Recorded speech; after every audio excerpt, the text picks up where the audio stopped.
Hello. Turn down the lights and get comfy. 6 true, spooky stories are about to begin. If you like calm, creepy nights, please subscribe and tap the bell so you never miss one. Stay to the end, the last part stays with you. Story number 1. The museum slept the way old buildings do, holding its breath, listening to itself. Long after closing, when the last families had gone home with folded brochures in their pockets, the galleries exhaled, and the air settled into a steady, soundless hum. The custodial team had finished, the doors had been checked twice, and the motion lights in the lobby stood like pale moons hovering over polished floors. The guard for the night, a steady, ordinary man named Evan, watched the security monitors from a console that clicked softly every few seconds, the faintest metronome for an empty night. Outside, wind chased fallen leaves along the plaza. A bus hissed one last time at the curb and was gone. Inside, the building held layers of hush. The HVAC's breath behind the walls, the subtle tick of a thermostat, the antique soft shifting as wood remembered forests and glass remembered sand. Evan liked this time. He liked that the paintings and sculptures seemed to calm themselves, as if artifacts were living things that didn't enjoy crowds. He did his first circuit at 9, checked the locks, paused in the atrium to watch the indoor fountain throw silver across the dark, and returned to his chair with the comfort of routine. The first oddness was harmless. It often was. In Gallery 3 portraits from the 1,880 seconds, one of the frames sat slightly askew. It might have been a careless shoulder brushing past during the day. He straightened it with the careful fingertips of someone who didn't want to leave oil on glass, stepped back, took in the whole wall, and felt better when the line of frames became a level horizon again. The second oddness was easier to dismiss. The audio guide in Gallery 7, which should have been silent, queued up a track for no one. He didn't hear the content from where he stood. He heard that distant click and faint hiss as a device woke and waited for an ear. He made a note to remind the front desk to dock the units properly. Outside the door, he paused, listened, and heard the tiny whisper of a recorded voice through the headphone foam, barely audible. Then it stopped on its own. He wrote down the time. At 10, the cameras showed nothing but stillness. The gift shop sat with its postcards staring politely from their racks. The cafe chairs tucked under tables like children asleep under blankets. The oriental carpet in the reading room glowing softly in emergency lighting. He did a second circuit, slower this time, and lingered at the small diorama of the town's first post office, complete with a tiny bell over a miniature door. He liked to laugh, inwardly, at how the tiny clerk was always halfway through handing over a letter no one would take. Near the conservation lab, a green light flickered. It was the climate alert, a delicate system that kept the temperature steady within a degree, day and night. It wasn't an alarm, just a flicker, suggestive of a sensor that had fallen briefly out of range and returned. He stood under the vent, lifted a hand, felt the faint current of cool air, and told himself it would stabilize. Buildings this old breathed with the weather. The third oddness came with a coincidence so gentle he nearly missed it. In Gallery 7, the one with the audio guides, there was a freestanding glass case near the far wall. It usually held a rotating display, little jewels of the collection. A letter opener carved from bone, a pocket watch, a little silver spoon with a bird on the handle. Tonight, the case was empty. That wasn't strange. Many cases were empty between installations. What made him slow was the placard. In formal serif type, it described not an object, but a concept. An interlude. In silence. The line below read, "Lent by the building," and then a date that was tonight's date. Someone in the exhibitions team had a sense of humor.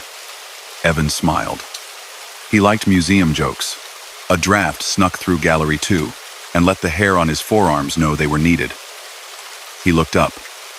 The emergency exit sign over the stairwell door glowed a little more dimly than it had earlier. He tested the door not to open it, just to feel the give, and it was solid as always. Maybe the small battery inside the sign was old. He made another note. By 10:30, the building's sounds deepened in pitch, like a song settling into its chorus. The last buses were done for sure, and now the only traffic was a delivery truck somewhere blocks away, a distant rumble that made the glass vitrines purr slender tones in their bases.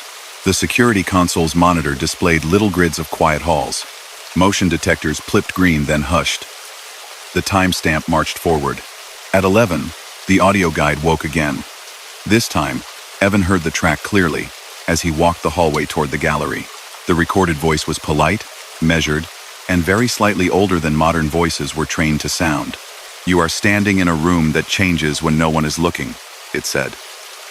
"Take a moment to notice your own stillness." He stopped just outside the gallery threshold. He hadn't pressed anything. No one had. He stepped inside. Every screen was blank, every headphone hung on its hook, and yet the voice continued. "In the morning, things will be right where they were. The door will be the same door. The floor will remember your step. But for a few hours each night, this room arranges itself for memory, not for eyes." Evan stood very still. The sound itself felt like it came from the walls, as if the room was an instrument that had learned to speak. Then the track clicked off. He waited. No second sentence. He breathed out a little laugh, half nerves, half admiration. Artsy new piece, perhaps. He looked at the empty case again and saw his reflection in the glass, a pale shape floating in a cube. He lifted a hand. The ghost lifted too. He checked the player mounted on the wall. It was off. The small light that indicated power was unlit. He plugged in an audio set and pressed a button. Silence. He marked the time again, added a question mark, and moved on. In Gallery 5 sculptures with long shadows, he saw that the reflection of the window panes in the polished marble had shifted to a grid he didn't recognize. He looked up at the actual windows. The tiny crossbars in the glass made squares. Yes, but the marble's reflection had rectangles, long and thin, like the windows in the old wing. He turned, slowly, the way one does when a room feels like a stage set and there might be someone waiting in the wings. Nothing. Only the cold grace of stone. As he headed back toward the console, a sound accompanied him. The soft, measured step of something in the next gallery over. Not an animal, not scurrying. A stride, sure-footed and paced to match his. He stopped. The step stopped. He walked.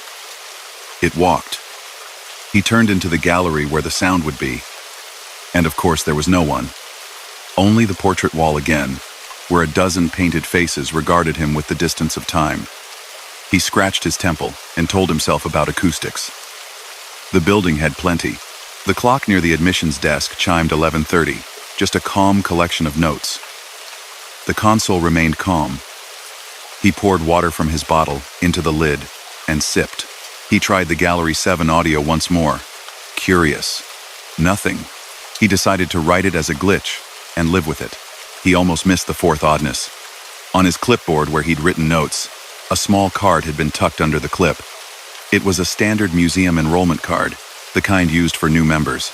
On the back, in neat, polite script, someone had written, "Count to 60. He stared at it, measuring his own heartbeat out of habit. Then he set the card on the desk, patient, and counted in his head. At 60, the lights over the lobby dimmed slightly, just slightly. Not a full flicker, more like a breath out. The fountain's jets went down a notch, as if it had been told a secret and needed to take it in. He waited for a step two. None came. Evan took his third circuit slowly. The museum wasn't large by city standards, but it had corners and turns enough to feel like a map you had to keep unfolding. He found himself in the basement level, normally off limits to visitors, where archives and rolled canvases slept in compact shelving. He rarely stayed long down here. The air felt a little heavier, like the building stored its thinking here. He passed a door labeled Collection Services. He paused with the doorknob in hand, then told himself there was no reason to go in. He continued. On the way back up, he noticed something subtle about the donor wall in the atrium. The brass plates gleamed as always, engraved with the names that had bought balconies and benches. A small blank rectangle at the bottom right had always been there, reserved for some future generosity.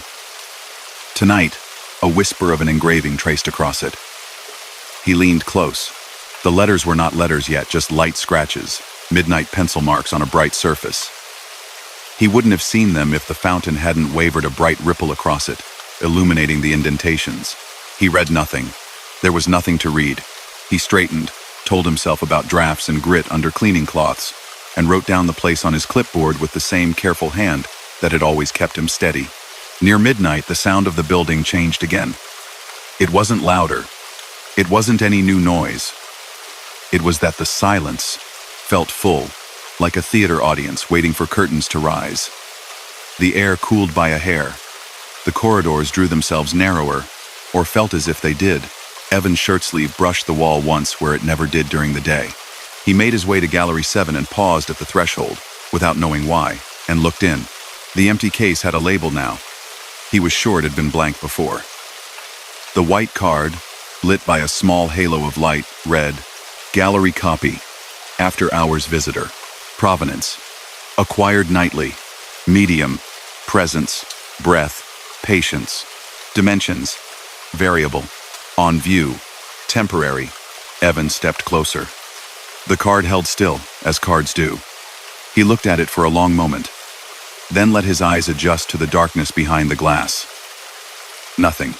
Just his reflection, a transparent figure overlaid on a blank pedestal. He spoke no words. He only listened. The building, obliging, said nothing. He walked the perimeter of the room, slowly, trailing one hand over the cool, muscle-smooth paint on the walls. He paused at the audio guide node and waited. It clicked again. The same voice returned, careful and low. "Pay attention to what remains in place," it said. "Most people miss how steady the world can be." He waited for a second sentence. It came, softer still. "If there is a room you do not know, do not enter it at midnight." Evan stood looking at the doorway to the side hall. He could see daylight and memory through that door, the way the room looked at 2 in the afternoon. A little narrow gallery, a slender chain of cases with letter fragments and maps, local history, unassuming and bright. He had been through it 100 times. It was a passage more than a place. The door sat open now, the way it had all night. He checked his watch. 2 minutes to midnight. He didn't step through. Not because a recorded voice had told him not to, because his shoes suddenly felt not quite on his feet, in a way that meant the body had decided to be cautious. He stood, counted to 60 again without meaning to, and watched the second hand settle on 12. Somewhere deep in the building, 2 systems spoke to each other. A relay clacked, a compressor hummed.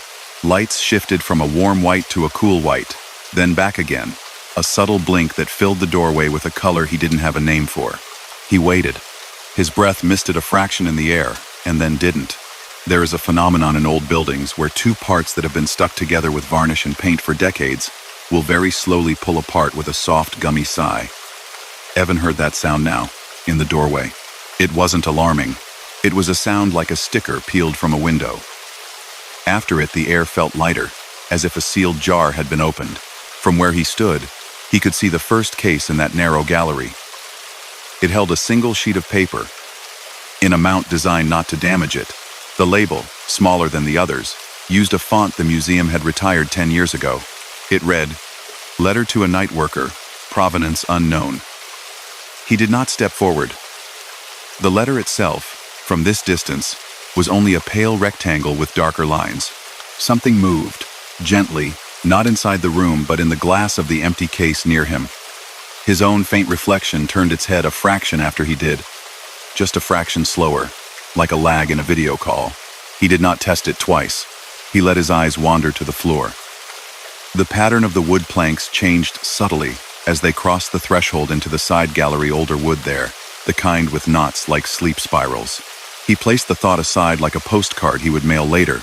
The audio voice, patient as a docent, offered one more line, as if answering an unasked question. The building keeps what it needs to remember. It returns what it can. At 5 past midnight, the donor wall's faint scratches finished becoming letters. Evan did not see this happen. He was in the security office just then, checking a camera feed that briefly fuzzed, then cleared. When he returned to the atrium at 10 past, the lower right rectangle reflected the fountain twice.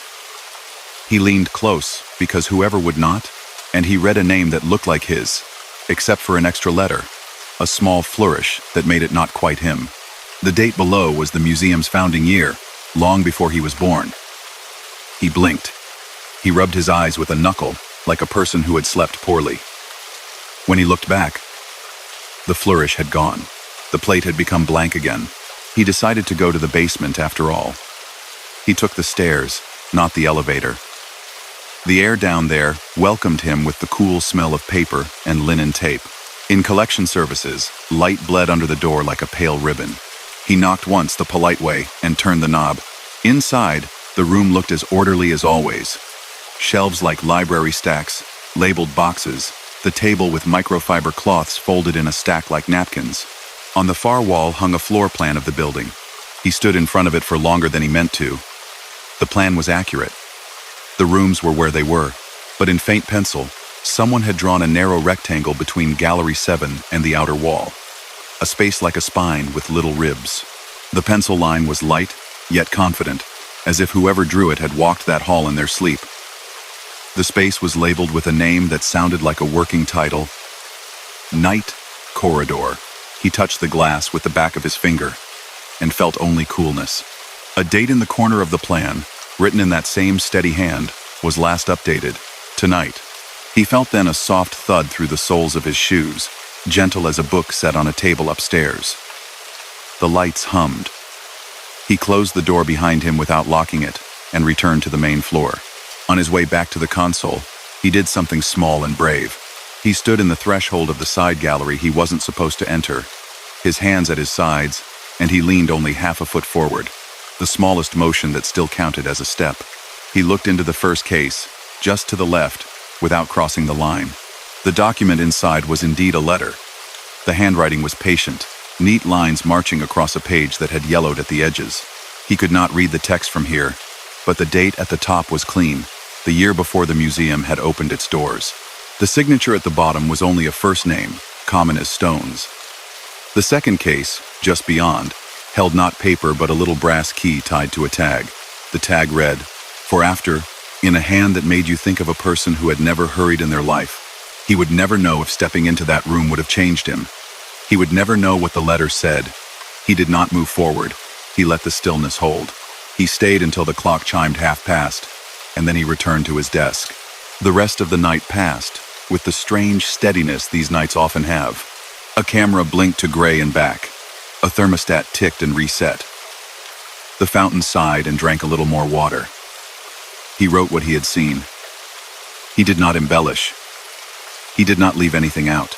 At 5 a.m., the sky outside turned that first careful blue that promises morning. By 6, the staff trickled in, their keycards chirping friendly beeps, their voices bringing daylight with them like a scent. He said, at the morning handoff, that Gallery 7's audio might be misfiring. He mentioned the climate alert. He mentioned briefly that a label had been playful, some conceptual thing about silence in an empty case, and the day guard laughed, the way day people do about night stories. The exhibitions team would check it, they said. The plate on the donor wall was bright and normal, in the bright normal day. No one else saw scratches. Later, near noon, a staffer from collections came into the security office holding a clipboard with a floor plan on it. She asked which map was posted downstairs, because they were updating frames. He described it. She frowned politely and said the old version had been replaced last week. The new one had no pencil marks. Of course not. He nodded. Because why would it? He worked that night again, and the night after. On the third night, he brought a little notebook in his pocket, with a red elastic band. He didn't mean to, but he stuck a membership card under his clip and wrote, on its back, count to 60. He felt silly and he didn't. At midnight, he stood in the same place and watched the same doorway. The letter was still in the first case. The key was still in the second. The audio did not speak. The label on the empty case had changed.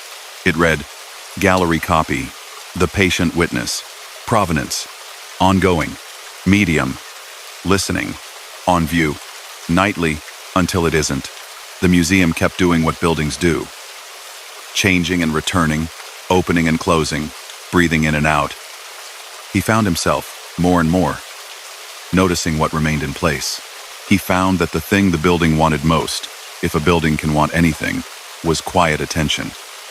He gave it, not as a sacrifice, not as a job, but as something a person can do that a camera cannot. In the bright hours, visitors walked through, reading the labels that still spoke plainly of years and materials and donors. At night, a card in a case made room for something else. The fountain learned new notes from the way moonlight touched it through the skylight. The donor wall kept its blank plate blank. And somewhere, in a narrow corridor drawn lightly on a plan, and even more lightly onto the real air of a room, a letter waited for anyone who wanted to read, and who knew, without being told, not to cross a line when the building was awake in its own way. The days would come and go. The interludes would continue. Most people would never know. That was part of the grace of it, and part of the unease, that a place built for looking had kept, in a safe corner, a practice of being unseen. Evan never did open the side gallery fully at midnight. He never needed to. It turned out that it is enough sometimes, simply to stand in the doorway of a mystery, and let it stand in the doorway of you. Morning comes either way, but it comes a little differently to those who have counted to 60 in a room that knows when it is night. Story number 2. The county at night was a map drawn in light, thin threads of highway, colder stars pinned over hills, the occasional farmhouse window like a lone lantern left lit for someone who didn't make it home by supper. Luis drove through it with the quiet patience of a person who had learned every sound his car made and trusted most of them. He worked for a mapping company that preferred the hours when traffic was thin and intersections could be traced without brake lights stacking up in long queues. The company tablet mounted beside his steering wheel glowed a soft, responsible blue. It told him where to go, and when he'd finished going there, it told him he had gone. When he took the night routes, the radio stayed low, a talk station fading in and out as he moved through pockets of reception, commercials cutting to late advice and back. He liked the way the road unspooled, then reeled itself back into distance in his rear view. He liked the crispness of road signs at midnight and the way reflectors blinked once and then slid by like pearls on a string. He liked that the map he was building would be used by thousands of people who would never know his name, only that their turn was smooth where it could have been confusing. It was early spring, and the air was still. Fog kept to the low places. His assignment that night was a set of ridge roads in a county that rolled like a sleeping animal, spine after spine of fields and forest. He keyed the ignition, watched the dash lights flicker through their small zoology of icons, and eased onto State Route 11. The tablet chimed polite approval. A blue line traced from his position to a road called Prospect Hill, then looped back to the state highway. Easy, he thought. He'd be done before 2. Prospect Hill looked new in the way rural roads sometimes do when winter has ended, a little piece of them, and the county has stitched the pavement whole again. The asphalt wore a clean, dark sheen. It had no center stripe yet, just a seam down the middle like a part in hair. Mailboxes stood along it like small black birds, their numbers reflective and out of order: 12, then 20, then 19, because rural numbering follows a different logic and doesn't apologize. He slowed as the road shouldered between 2 fences where pasture turned to woods and the smell of pine replaced the smell of earth. The first odd thing happened as he crested the hill. The tablet gave its pleasant ping and brightened the small network of lanes around him. Prospect Hill, Corey Lane, Farmview Loop, names that had the modest cheer of subdivisions built a decade apart. He was meant to take Farmview Loop to close the circuit. Only, according to the old paper atlas folded in the glove box and the day route he'd seen during prep, Farmview Loop didn't exist. It was gray on the base layer. It wasn't even slated for verification. The tablet didn't know that.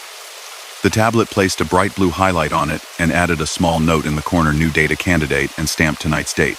He stopped on the shoulder and let his blinker tick a slow metronome into the darkness. Off to the right, a porch light glowed in the distance. He could see no house attached to it. To the left, a line of apple trees threw pale spangles of blossom into the air. The night made them lavender. He rested his fingertips on the steering wheel. The device had been known to catch county work: new streets painted in, addresses created, and then verified. It happened. If he collected clean telemetry, the office could sort it in the morning. He nodded to his own reflection in the windshield and turned right. Farmview Loop began like any other lane. It narrowed a little as it moved away from Prospect Hill, shouldered by low stone walls. After 100 yards, the look of the road changed, not in a dangerous way, just subtly. The pavement took on a lighter cast, almost matte compared to the slight shine behind him. The reflectors along the edge were spaced more closely than the county's usual installation. He found himself on high alert without being afraid, the way he sometimes was when an unmarked intersection appeared a beat early. He drove slowly, letting the tablet sip the coordinates it loved. On screen, the lane skimmed the contours of a field. In the real world, He saw only hedgerow and the clean cut of a slope. He passed 3 driveways in a row that seemed to lead nowhere, and then discovered on second glance the houses set back near a tree line, dark boxes with only the red dots of sleeping alarm systems. A dog barked once, then quieted, as if it had remembered a rule. The loop curved and kept curving. It didn't return to the state road. It promised to. It hinted at the right angle that would deliver him back to the start, but the curve softened and offered him another bend instead. He glanced at the tablet. The line remained sure of itself, as if it were following a road it had always known. He glanced in the rear view. The hill he'd just crossed was gone, a dark fold replaced by new folds. He slowed to a crawl and surveyed the ditches. Dry. He rolled down his window and listened for water or traffic, anything to set his inner compass. The night was considerate but unhelpful. Only a little wind lived in the pines. He turned the radio up slightly, a habit he had when the world felt too padded. A traffic update broke through, recorded earlier in the evening somewhere near the city, cheerfully warning of a lane closure on a road he was nowhere near. The update ended with an odd sentence he couldn't have heard plainly if he'd wanted to. It was there, and then it wasn't. He quieted his breath, and it came back somehow from the corners of the cabin. If you are not on a numbered route, remain on your current path. It could have been an advertisement tagline. It could have been nothing at all. The loop straightened into a long stretch bordered by young pines. Their trunks caught his headlights like candles in a procession. Up ahead, a road sign stood at an angle. Exit 0, it said. And below it, turnabout, in thin, older lettering. He lifted his foot from the accelerator. Exit signs belonged on interstates, and here he was 2 ridges away from one. The tablet agreed with the sign. It rendered a small circle with 3 spokes, and named it Turnabout Interchange Decommissioned. Beneath that, in smaller type, the words, Night Only. He stopped at the sign and laughed once, a thin, surprised sound in the empty car. He caught himself, then set the parking brake and flipped his hazard lights. They licked the trees orange and then unlit them again. The circle ahead was not large. It looked old. The pavement wore the scuffs of 1,000 tires pressed into the same arc. It was a turnaround that didn't belong here, poured maybe decades ago, never quite taken up. In the center of it, on a hexagon of concrete, a payphone stood. It was not hidden or grand. It was simply present, the way a gate is simply present. There was no graffitied hood, no broken receiver hanging. The handset sat in its cradle like a bird in its nest. He thought of getting out. He did not get out. He lowered the window and let clear air in to make space around his thoughts. He watched the loop with the quiet care a person gives to something that might surprise by moving. It didn't. He turned the tablet to night brightness to keep the cabin dark. The device stamped his position with a new icon he had never seen. A circle with a line through it, like a do not symbol turned polite. He pulled forward slowly and let the car's tires whisper onto the circle. A trick sometimes used in rural engineering came to mind: old roundabouts that used to serve school bus routes so drivers could turn without reversing on narrow lanes. It could be that. It would be that. He chose the spoke closest to where the state highway should be and took it. He came immediately back to the sign that said Exit 0. He checked himself. He adjusted his angle and took the second spoke. Exit 0 greeted him again, polite and patient. He looked at the tablet. The 3 spokes were rendered separately, named like branches of a small river. North Spur, South Spur, East Spur. All 3 fed the same place. The device hid nothing. It even offered a prompt in the bottom corner. If you have reached a decommissioned interchange, document condition and choose safest way out. He did not start cataloging. He switched the tablet off and let the screen go to sleep like a child tucked in. He closed his eyes for a moment and remembered the county from above, the way the rivers sorted valleys from hills, the way state routes followed watercourse and old paths. There would be a lower road. There always was. He restarted the engine. He hadn't noticed he'd turned it off, and took the spoke that dipped toward a darker patch of trees, telling himself that dark meant downhill. The spur narrowed to the width of a single vehicle, and then widened again, as if shrugging.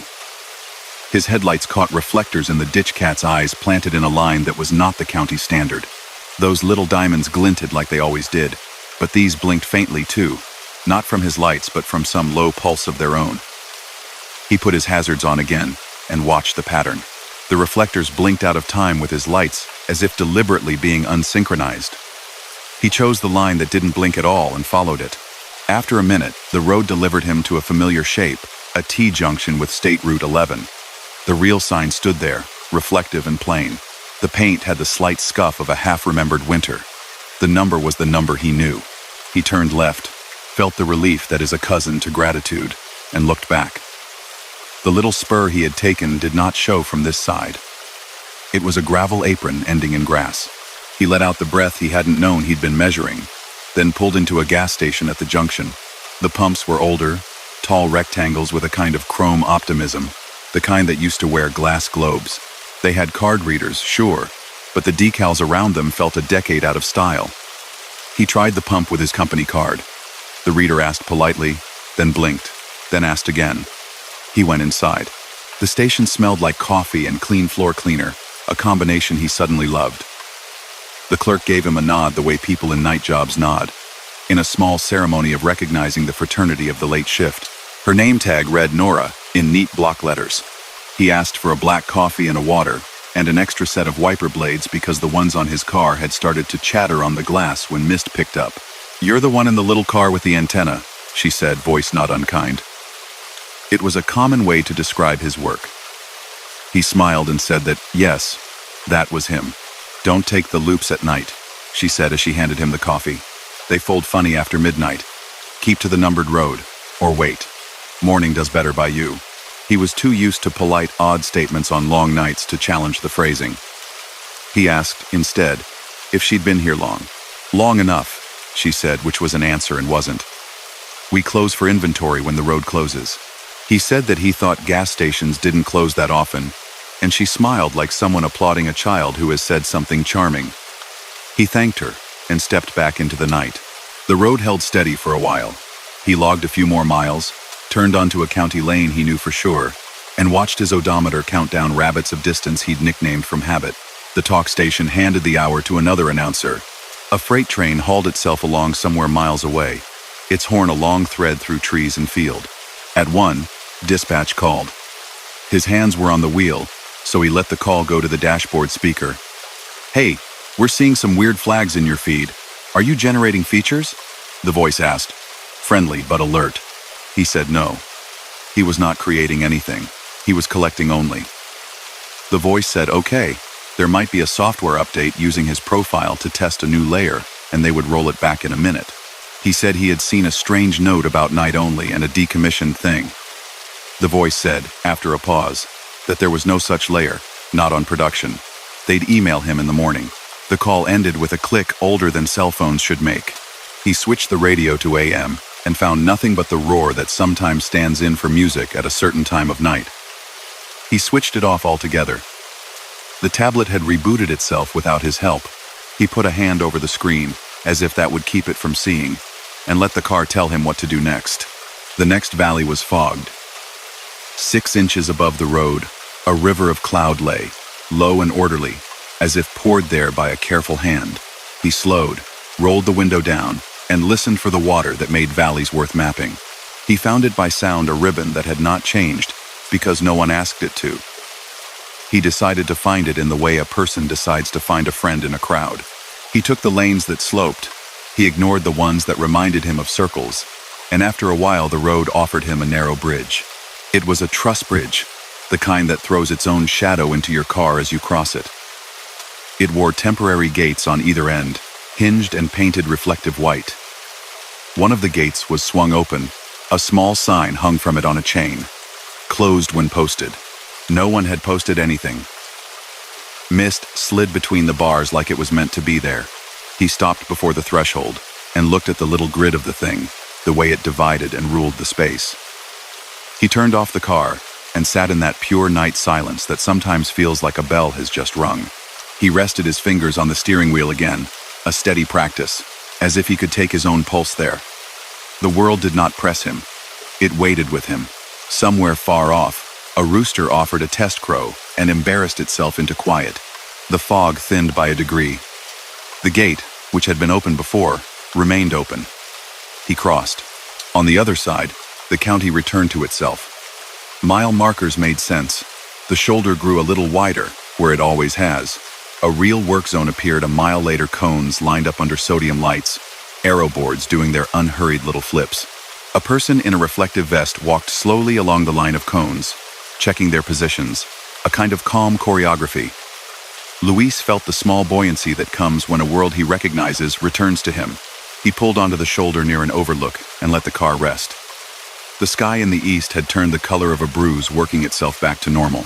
He powered the tablet on again, not like someone uncovering a surprise, but like someone opening a book when the chapter has begun to make sense. The night trace of his route drew itself on the screen.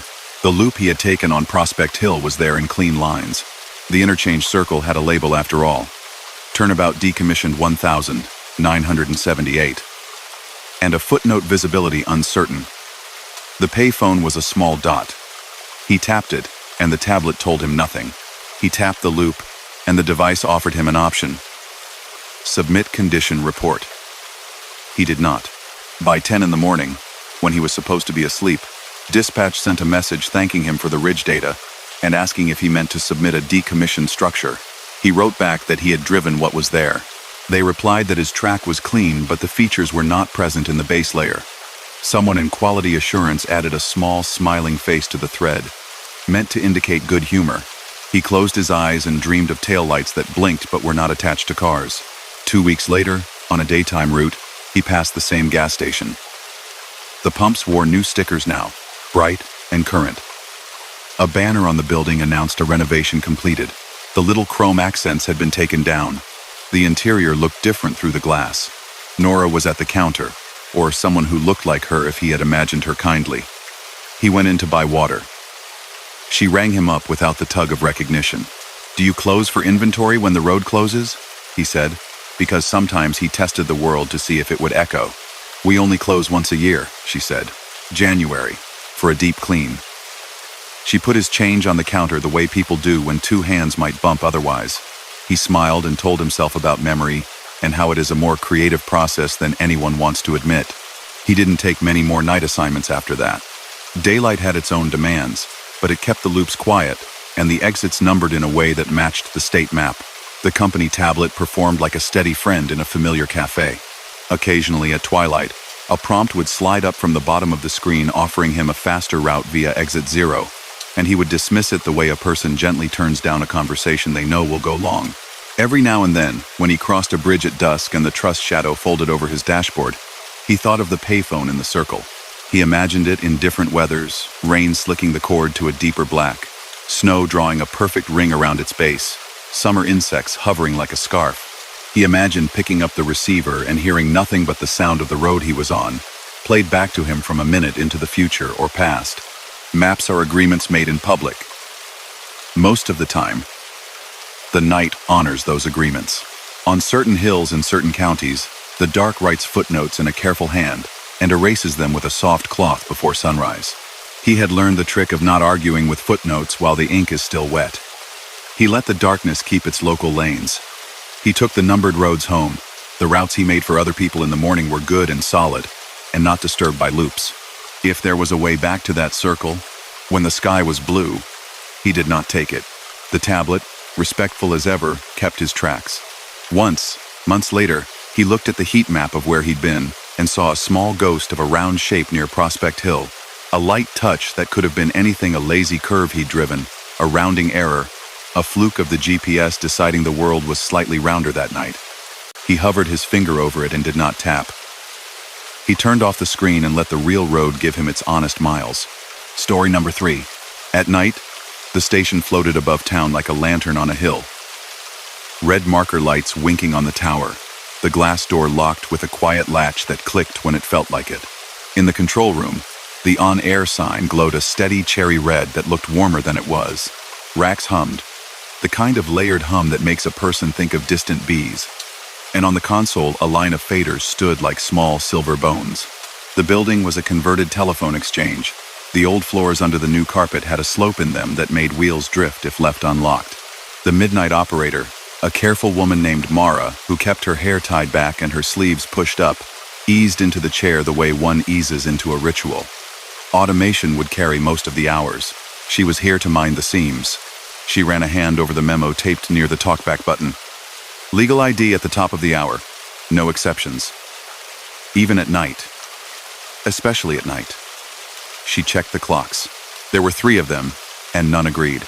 The atomic wall clock insisted it was 11:58. The computer said 11:57. The little brass one her predecessor had placed on the rack years ago ticked at its own speed and would by morning be 3 minutes behind. She had learned not to argue with clocks in a place built to keep time for other people. Outside, wind skimmed across the hill. It rubbed the guy wires and drew a low tone from the tower. Inside, all sounds were small. Paper settling. The hiss of the monitor speaker turned down to nearly nothing. The faint sigh of circulation fans. Marquee letters on a community bulletin board glowed softly and spelled out the same request they always did. Send your event to events@rem.org. On the desk, the blue binder waited. It was labeled only night in block letters, its plastic sleeve cloudy with age. At 11:59, according to one of the clocks, she slid a finger under the binder cover and checked the legal ID copy she could have recited in her sleep. You're listening to WREM 90, 1.9 FM, and WREM 1420, serving Crest Ridge and the Valley. Listener supported, volunteer powered. She smiled at the rhythm of it. The floor under her rolled ever so slightly. She set the binder aside, cued the top of hour tone, watched the computer count down a clean 5, 4, 3, and opened the mic. She had learned long ago that at this hour the voice needed to be warm enough to keep company with the sleepless and firm enough to prove the station was awake. REM 91.9 and 1420, she said. Crest Ridge. The words went out clean. The transmit monitor, a little radio tuned to the station with a tiny antenna sprouting like a sprig, played them back in the expected 2-second delay. Only there was a second version behind hers, as soft as a blue pencil line and half a beat late. She heard someone say the same ID in a similar voice, careful and calm, but the phrasing was a shade different, a breath more formal. REM, Crest Ridge. Night service. Will return at the tone. She kept her hand on the fader and let the automation roll. The delay monitor settled. Tom Waits sang the first line of a track the station kept for after midnight, smoky, slow, nothing that would turn anyone's nerves to glass. She took her headphones off and stared at the delay radio. The tiny green LED labeled MON glowed like a dot from another planet. She put her hand on the rack, not to steady herself, but because the metal was cool and real. The first seam of the night had opened and closed so gently that if the building had been louder, she might have missed it. She scanned her list. The next live task was nothing more invasive than moving a fader up to bring in the midnight weather from the NOAA feed, and then back down to shuttle a jazz set into place. She still glanced at the hotline. It sat to her right, an old black phone with a blinking orange light. Staff called on that number. Listeners rarely had it. It sat still. Midnight weather came and went. The sonorous digital voice described calm conditions. Light winds from the west. A pressure that made Mara think of boats. She let the music swell. She liked this hour because local problems quieted. No one called to ask if their request had been missed, and no one asked if their lost pet could be mentioned between news and the drive time interview. Night had its own economy. The transmitter was steady. The crest of the hill wore the station like a hat. It would have been easy to write off the second voice as a burp of audio from a pre-roll or a long-forgotten cart. The automation library held hundreds of IDs, old and new, and they sometimes surfaced when someone mislabeled a file, only the phrasing had been off. No one at the station said night service anymore. That was from a different decade, when fewer rules and more mystery hung over AM. She brought the monitors up a hair. She listened, not hunting for anything, just making room to hear whatever the building wanted to add. Between two songs, in the tiny half-second where the console's crossfades were meant to be invisible, there was a sound like paper brushed against a microphone in a room that wasn't hers. Then a calm voice, male, older, read a public service announcement no one had scheduled. Crest Ridge Community Calendar, he said. Town library is closed for inventory until further notice. Please return books using the night slot.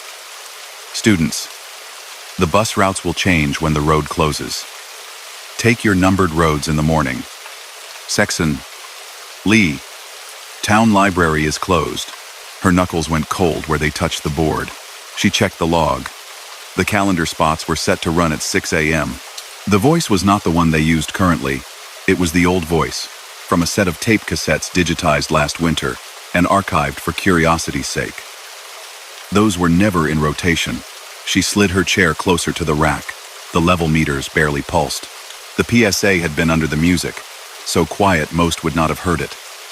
She heard it because she had turned a little too many dials up a little too far. She muted the monitors, counted to 10, then turned them back on. The station played a piano track, like a clean window. Someone driving through town would smile and think of the house they grew up in. Mara pushed her coffee aside and opened the blue binder in a way she hadn't since she started like a beginner. The first pages held the usual: how to reboot the automation without losing the log, how to ID if everything in the building failed, what to say when a storm knocked out power. If generators engaged, continue. If not, stay off the phone and wait. The pages were reprinted every few years. Farther back, the paper changed quality. The binder held originals, yellowed at the edges. The label at the top of a page read Night Practices, with a date that predates the station's FM license. Below, in that clear, old office type, were 2 sentences. Do not speak between 1:57 and 2:03, unless prompted by the instrument. If the backfeed repeats your speech in a voice not your own, do not answer it. She slid a finger under the page, as if something might move. The next page held a list of phrases, as if someone had transcribed odd bursts over the years. Will return at the tone. Count to 60. Inventory during closure. If you are not on a numbered route, remain on your current path. Her breath made a small cloud on the cool rack before dispersing. She looked at the clock. 12:24. She laughed, quietly, at herself. At the way night makes a person's mind ready to connect dots that wouldn't look related in daylight. She pushed the binder aside gently and concentrated on the next quarter hour. The small steps that made up enough to carry a station to dawn. Check the tower light status. Skim the news wires in case something big had happened. Make a note to pull a more robust underwriter spot for the quarter-hour break. The hotline rang. It didn't jangle. It chimed, a gentle repeating tone that nonetheless put each hair on her arms on a watchful edge. She took a breath and picked up. Control, she said, the neutral word everyone used here, instead of hello. Silence. Not dead air, open air. Sound lived on the line. She heard wind moving across something hollow. Then, in a voice that invoked checklists and steady work boots, a man began. Transmitter site. Tower lights confirmed steady. Oil checked. Fuel at 3/4. Backfeed present between 2 and 2:03. Do not engage return audio. Log complete. Who is this? Mara asked carefully. Her voice felt too loud in the small room. The wind paused, as if the person on the other end had put a hand over the mouthpiece. Then a click like a switch in a metal box, and the line went silent. The hotline light stopped flashing. She placed the receiver in its cradle with a care that looked like ritual because it was. She went to the outer door and checked the chain. It sat in its bracket. Unremarkable. She peered through the glass at the parking lot, the station. Van, a single light left on by habit, the valley's glow. The tower wore its red jewels, patient on every landing. No other cars.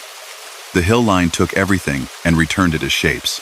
Back at the console, the faders waited. Music did what it was supposed to. In her headphones, a brushed cymbal shivered like a silver leaf. She checked the back of the binder again. The last sheet was half empty. Someone had written, in neat pencil 30 years before, if the station speaks, write it down. It doesn't happen every night. When the county is fogged in, yes. When the tower sweats, once. When the river floods and the bridge sings, twice. Do not scold it. Do not invite it. Let it work. She wrote the time and the words as she had heard them. She did not add commentary. The action steadied her. A little after 1, a listener line rang. The number on the display was one she recognized, a long-haul trucker who called the night shift now and then to thank them for the weather and to ask for a song for no one in particular. You've got a whisper on your signal, he said. Not a bad thing. Sounds like you're getting company from somewhere." She said something like, "We hear it too. Transmission skips at night. Nothing to worry about." He chuckled and said, "I figured it was the river. It strings things along." Then he asked for a tune from the 70s and thanked her for the station's companionship. She cued the song and watched the meters like prayer flags. At 1:55, a part of her she would have called practical in daylight made a decision. She placed the legal ID copy in front of her. She slid the mic fader down to a place where her hand would not touch it by accident. She turned the transmit monitor up enough to hear breath, not much more. The air in the control room took on that slow, almost thick quality of a theater before curtain. At 1:57, the building changed. It was subtle. The humming in the rack became more of a purr. The tower's soft tone through the wires deepened a half step. The on-air sign looked a fraction brighter. It was probably her eyes. She leaned back, as if to give space. The delay monitor moved on its own by the width of a heartbeat. Between songs, nothing came. Then, at the edge of 1:59, she heard the same careful voice again, as if reading from a card in a room she could almost picture the old phone exchange room downstairs before the walls were moved. The one with the tall windows and the heavy table with carved legs. "Night service," the voice said. "Inventory during closure. Crest Ridge. Will return at the tone." A soft beep followed. Not the station's tone. Something older, flatter. The computer's clock ticked from 1:59 to 2 and stalled, thinking about it. The atomic clock swallowed a second and pushed it out the other side. In the small pause where nothing was scheduled, because the software trusted time to do what it always does, voices arrived the way shortwave arrives on summer nights. English, then something like it but not, the kind of language a person recognizes as almost familiar. A farmer's report from somewhere 2 states away. A weather alert from a coastal county. An ID from a call sign that would not reach this hill in the best of storms. They did not overlap. They filed past like a small parade. Mara did not touch the board. She watched the second hand on the brass clock complete its circle in a slow, dignified sweep and drop into the next minute like a weight set down carefully on a shelf. At 2:03, the station was itself again. The monitors breathed. The on-air sign was only a sign. Music filled the gaps where ghosts had been. She lifted her hand and let it rest on the night binder. The plastic sleeve felt cooler than the room. There was one more small thing. During the half hour that followed, an RDS display on the little broadcast receiver, the line of scrolling text that tells car radios what they're hearing, offered a title that wasn't in the playlist. In slow block letters it said, "Quiet Hours Safe Return." The song playing underneath was modern and had a different title by a different band. The little letters made their circuit twice and then went back to showing what they were supposed to. She made notes. She wrote the times. She drew a rectangle around 1:57, 2, 3, and added the instruction from the binder in her own hand. Do not speak unless prompted by the instrument. There were practical tasks. She checked the tower lights again. The status panel showed solid greens. She checked the transmitter remote software. It offered a line she hadn't noticed before. Grayed out. Site B, decommissioned. It had a button that did not respond when touched. She closed the window without trying again. At 3, the HVAC drifted into a quieter cycle, the way buildings relax when traffic in town drops low. The old front door clicked the way it did in winter, when temperature differences made it fidgety. She didn't go to it. She knew how to let a door have its life without turning it into something it wasn't. Closer to 4, a light rain brushed the hill and made the parking lot shine under the pole lamp. She stepped into the hall with her mug and watched the world through the glass, heavy-eyed and at ease. The tower stitched a red seam up the fog. The valley held its lights like a handful of coins. A train somewhere down there threaded its way past the river crossing. She went back to the console, wiped a clean patch on the mixer where condensation made a sigh of a print, and went on with the night. An hour before dawn, the hotline blinked once more. She waited for it to ring again. It did. She picked up. "Control," she said, because that had become a charm by now. "Morning," said a voice she recognized properly this time. It was the chief engineer, a man who had spent 30 years arguing with electricity in a patient tone, and who kept extra socks in a drawer because towers made men come home wet. "You good up there?" "Good," she said. Just letting the weather walk around. Wind's doing funny things. If the back feet acts up, let it. Don't try to correct drift. And if you get company on the skip, keep your voice off for 5 minutes. The old manual's still right about that, believe it or not. I read it, she said, keeping her own voice neutral, surprised and not. You did? Good. No one reads that binder. It's worth more at night than any of my memos. He chuckled, soft. I'll be up at 8 to check the generator load. Don't pet the relays. I never do, she said. He made a pleased sound and hung up. At 6, the morning host breezed in with a thermos and a laugh that made the room brighter. He never looked at Knight the way Knight looked at him. He set his bag down, set his paper on the stand, and asked how the overnight went. Quiet, she said. It wasn't a lie. It was the best kind of truth. Nothing broke, and everything lived. When she slid the binder back onto its shelf at the end of her shift, she placed a sticky note on the inside cover for the next operator who might or might not pick up the book.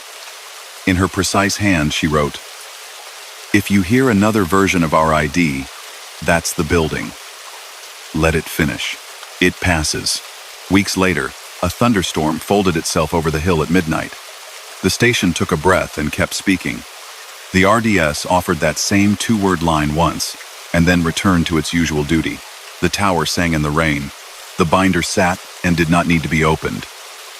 Night had its practices, and Mara had hers. And between the two, the signal knit a path across the sky.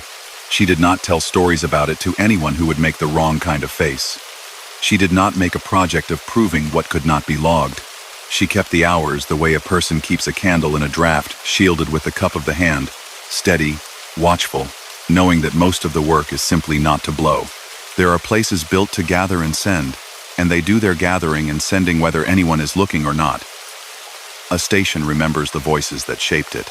Sometimes it speaks in those voices for a minute or 6 when the clocks are politely not arguing. If the night operator is there with a binder and a calm hand, the station gets to keep its little riddle and the town gets to sleep under a good, clear sound. Story number 4. Downtown had gone quiet in that particular way. Cities do traffic low and steady like a distant tide. Storefronts asleep behind frosted glass. Streetlights drawing their neat circles over empty pavement. The tower on 7th sat with its lobby lights dimmed to a soft gold, and its revolving door braced in the resting position, so that people who did come and go overnight slipped through a single pane like polite ghosts. Inside, the marble floor remembered daylight and kept a cool, polished calm. The concierge desk had a small lamp on it, nothing harsh, just enough for paper and pen to know where to be. Elena, whose job was nothing more complicated than to keep all quiet things quiet and all working things working, set her thermos down and made the first entries in the log with a clean, blocky hand midnight rounds complete. Lobby secure, rooftop garden gate latched. The tower had been a bank in another century. The old vault door now stood open and fixed, a sort of museum piece at the back of the lobby beyond 4 wide steps. A bronze plaque near the elevators still said Mercer Trust, in a font that tried to flex its muscles. The building had been modernized since, of course. Sleek elevators, a digital directory, a florist where the teller windows used to be. But its bones were still confident. Elena liked that. Confident bones made honest noises at night, settling creaks. The sleep breath of the air handler, the soft cluck of pressure equalizing when someone, somewhere, opened a door. The elevator panel behind the desk counted the cars A and B for the high-rise, C and D for the low, with little green squares that blinked when doors opened. Everything was right with them. She had been trained to watch for any tremor in those little lights, any sign of a car stopping where no one had asked it to. That tended to mean a lost badge, a tired sensor, the sort of thing 90% solved with a calm walk down the hall and a friendly knock on a cleaner's cart. She did her first lap. The conference level on 3 was empty, the chairs parked under tables in neat rows, pitchers inverted to dry. The mezzanine was more interesting at night than in the day. The huge bank clock near the old balcony had been kept and set into the wall like a ship's wheel. The hands never moved. The face was just for show now, a photograph of time pinned behind glass. She always greeted it anyway, if only in the way of moving her eyes over it, the way a person nods to an old neighbor without stopping. Back at the desk, the elevator board had changed in a way only someone watching would know. Car B had made a trip and come back to the lobby on its own. No one had used their access card for a call. The call log on the screen showed it plainly. 021. Car B dispatched. Landing unknown. She leaned closer. The software, which labeled everything with real confidence, had inserted a floor in the list that had not been there earlier. Between 12 and PH sat a new entry, 13 night landing. She exhaled in a steady ribbon and glanced toward the elevators, as if a door might have opened on a secret. The lobby was as calm as a painting. The polished steel of Car B's doors reflected her lamp and a ghost of the old vault. She reached for the phone to call the service number and put it back down. Electricity got clever sometimes. It was best to look before telling anyone about a thing. Elena took the spare keys off their hook and pressed the call button. Car B's doors whispered open and presented the quiet rectangular expectation of a car at rest. The floor plate caught the light like brushed water. She stepped in and stood just inside the threshold, the way she always did, not ready to surrender the anchoring of the lobby quite yet. The panel to her right wore the floors in a neat column. LL. 1 through 12. R for roof. PH for penthouse. 13 did not glow. It did not exist to the human finger. But above the doors, the little digital readout sober red numbers on a black field had space to show anything it liked. She used her badge to unlock the control and pressed 12 out of nothing but logic. The doors closed with their small, formal sigh. The car moved as softly as a hand going up a banister. She watched the red numeral step 2, 3, 4, the slow climb through the building's sleeping floors. At 12, the car did something she had not felt before. It settled and didn't open. The number stayed 12 for a measured beat and then, with a small blink, became 13. The doors slid apart and showed a corridor that ought not exist. It was not dramatic. If it had been blue light and fog or bright warning paint, she would have pressed door close and chalked it up to a programming error.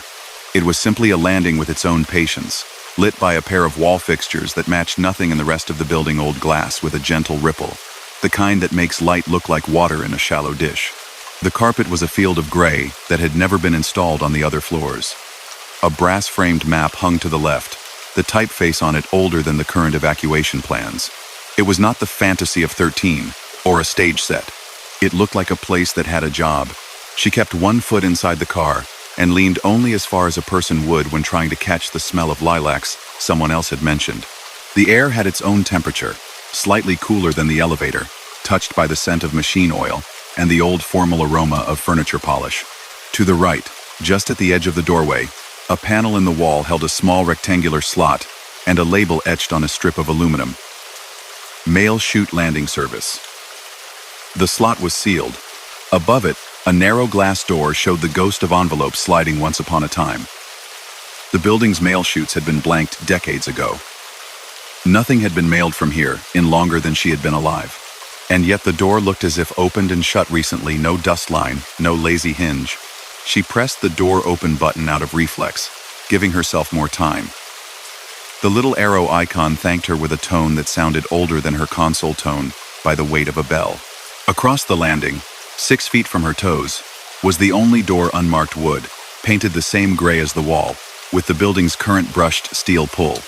No peephole, no room number. Just a small paper notice in a plastic holder printed and cut by hand. Quiet hours observed. She listened. If there was the shuffle of feet, it was the sort of sound a person invents when they want to prove the air is alive. Nothing moved. The lights did not dim. The elevator did not complain. She did not step out. The line where the car met the landing felt like a rule. She sent the car back down. The doors closed. The numbers did their reverse dance. The lobby returned as if nothing had happened except her coffee had cooled a degree. She wrote in the log with an even hand. B car presented unlisted landing, labeled 13. No alarm. Will monitor. At past, the phone mounted near the elevators meant for emergency use and for tenants to call upstairs when the desk was empty for a minute rang. The sound was not the building's ring. It was an old tone, the sort used by phones with metal bells inside. Elena lifted the receiver and held it to her ear without saying the word hello because the word seemed like it would make a mess. Landing indicator is misaligned, a man's voice said, calm and practical. as if he were notifying a colleague that a door closer needed a quarter turn. Please reset to keep the car even with the sill. He did not sound worried. He did not sound there or not there. His voice had that quality of someone speaking in a room with high ceilings. Elena cleared her throat, and the sound seemed to travel half as far as it usually did. Acknowledged, she said, tone neutral, as if reading back part of a checklist. She set the receiver down, opened the small panel above the call buttons, and looked at the little line of toggles that only staff used. There was one more than before. She recognized them all. Inspection, fire service, lockout, and one with a neat new label engraved not quite in the same font as the others. Landing leveling. It sat in the middle position. She flipped it down, and then up. The elevator sighed the way a person might release a breath they were holding so as not to bump a sleeping cat, and the new toggle clicked back to center, satisfied. She picked the phone up again. No one was there. The line held a pleasant hush like the inside of a seashell. She hung up and stood still until her shoulders stopped trying to make decisions without the rest of her. A storm skirted the city's edge just before 1. The tower felt it the way tall things do. The glass trembled a polite fraction against its frames. Out on 7th, wet black asphalt reflected traffic lights in the way of a city that has been art-directed. The elevator board watched its own little green world. Car B made another solo trip and came home. The log ticked its quiet marks. 0:59, 1:14, 1:22.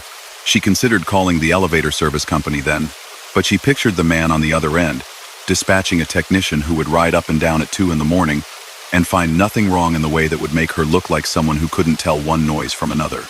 The thought slipped away. Instead, she opened the old building manual in the drawer under the desk.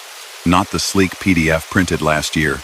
This was the fat book with tabs and an index typed by someone who did not own a computer when they made it. Under elevator, there was no section for night landing. Under special procedures, there was a sheet, added by hand and initialed in pencil generations ago. It was titled Additional Landing, unnumbered. It was short. If presented, keep doors clear. Do not prop. Maintain courtesy signage. Do not attempt to access unless required for life safety. No action needed. If quiet. Someone had tucked a loose note behind that page stationery with the old Mercer Trust letterhead ghosted across it. The script was neat, the kind of neat achieved by people who made copies by carbon paper. It read, "Once in a while, the tower offers a place for equipment and arrivals that do not use the main lobby. It is a service. Night staff will see it more than day staff. Treat it like a neighbor you don't want to scare off. Be polite and don't stare." Elena set that beside her thermos and found herself nodding. Politeness had gotten her through more than 1:03 a.m. She stood and walked to the elevator again, pressed the call, and when car B opened, she stepped inside and stood like a person on a porch. She didn't press any button this time. The car thought on its own, presented 13 inches the little red window, and slid its doors apart with the same steady grace. The landing had altered in details only. The small map to the left that she hadn't stepped close enough to read before presented itself now as if to say, "Well then, read." The brass frame held not a fire evacuation plan, but a directory. Not of companies, not like the lobby screen, just a list of phrases that seemed almost like names and almost like reminders. Clock room after hours access only. Parcel weighing temporary. Quiet corridor. No. Through traffic. Mechanical attic keyed. A little arrow in the corner pointed to the door across the way, and a note by the arrow said, "To everything, if permitted." She looked up. The ceiling had no tile grid, no sprinkler heads showing their trimming. The plaster had been skimmed smooth. A seam down the center indicated a hatch of some kind, but no handles betrayed it. She listened again, not for steps, but for that particular quiet people bring when they are trying to move without offense. The only thing that made a sound was the tiny, serrated whisper of the elevator doors, thinking about closing. She touched the button to hold them. The tone thanked her quietly. She looked down. The edge of the landing and the car floor were true, level, and precise, not the little hitch a person gets used to and stops noticing. "Do you need anything?" she said softly into the space that was probably empty. She wasn't sure who she was talking to, a landing, a city, a job.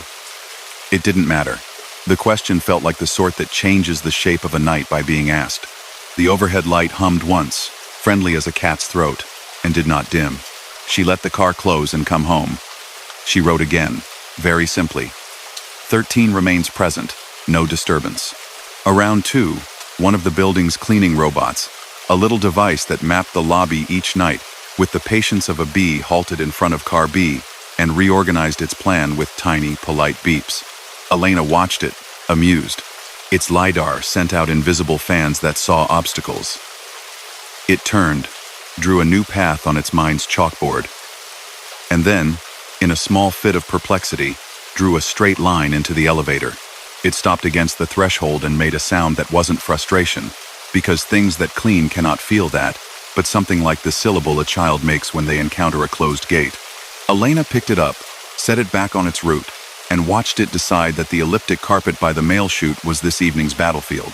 The storm passed out over the river. The city took its own deep breath. The old vault sighed. The florist's fridge hummed a quiet little stanza. Car B did its small pilgrimage to and from a place the digital directory would not admit to knowing. Right before 3, the indicator did something small that made Elena stand up again. It showed a single letter instead of a number. A no. Not the car. That label sat in the corner, as always. A for arrival. Then it returned to the familiar count. It could have been nothing. She held onto the countertop with 2 fingers the way one does when a bus makes a turn. At 4, the city handed night toward morning in unhurried blue degrees. Delivery trucks appeared like patient whales along the curb. The smell of bakery eased itself into the lobby from a block away. Elena circled the desk and checked the emergency key for the elevator shaft. Her training asked this question at odd hours. If you had to open the door? Could you? She slid the key into the small brass oval, felt the satisfying give that meant the mechanism still obeyed, and turned, just enough to hear the latch acknowledge her. Through the narrow crack, she could see only the blank back of the car wall, and beyond that, the shaft's painted concrete, sober as a school desk. No secret door opened onto her gaze. No extra landing smiled back. The real world offered its standard view, and she was grateful for that. The day's first security guard arrived while the street outside still felt like a thought. He poured coffee from a thermos and asked at once if the night had been clean. Elena said it had been, which was true, and then, choosing words like selecting a tie, added, Car B has a habit of going somewhere quiet and coming back. It's polite about it. He grinned with that slow, good humor people in her line of work develop and said, as long as it's not bringing anyone who litters. The elevator technician, when he came later that morning for something else entirely, listened without blinking or talking down. He had a taller ladder than sense, 2 pens in his shirt like small antennae, and the way of speaking of someone who understands that buildings are ecosystems. Some towers have intermediate landings, he said, scribbling on a small white pad. Used for old systems, staging, the kind of things that go away in paperwork but not in steel. If it's quiet, don't worry. If it starts announcing itself at noon, call me. They checked the logs together. The events were recorded but coy. Between timestamps sat a line of neutral language. Service visit, non-occupant. He shook his head at the pros and wrote a brief note for his own files. Night landing observed, no action. Elena finished her shift with the sunrise painting the lobby's marble the color of apricot. She left a square of paper for the afternoon manager. Not in the official log, but tucked in the drawer, where the spare pens lived. It said, if you see a new number between 12 and PH, you didn't make a mistake. Hold the door. Don't step out if you don't want to. It will go away by itself. On her nights after that, things were mostly ordinary, the kind of ordinary that makes time feel delicate and well kept. And yet, now and then, when light rain worked, the windows and the florist in back arranged whites and greens for some quiet ceremony, Car B would part its doors and show her that landing again neutral walls, water glass lamps, the unpushed door with its little courtesy slip. Sometimes the old directory across the hall would have a different line added, with that same careful, not quite modern type. Roof walk closed in wind. Service hall use only if asked. Returns leave a disc. She never left anything there to be taken, and nothing was ever taken from the lobby by mistake. Once, in late winter, a scarf appeared on the bench near the door, with a note pinned to it that read, "Temporary guest." It was the kind of soft wool no one loses without looking for. She put it in Lost and Found, and never saw anyone come to claim it. After a month, building policy let her donate it. She handed it to the charity driver, with the caution of someone handing over a live bird. She did not try to name the landing out loud. She did not call it haunted. She did not prefer it to the other parts of her job. She simply included it. Some nights, the elevator gave a quiet courtesy when it returned an extra blink of the floor indicator, as if to say, "All well."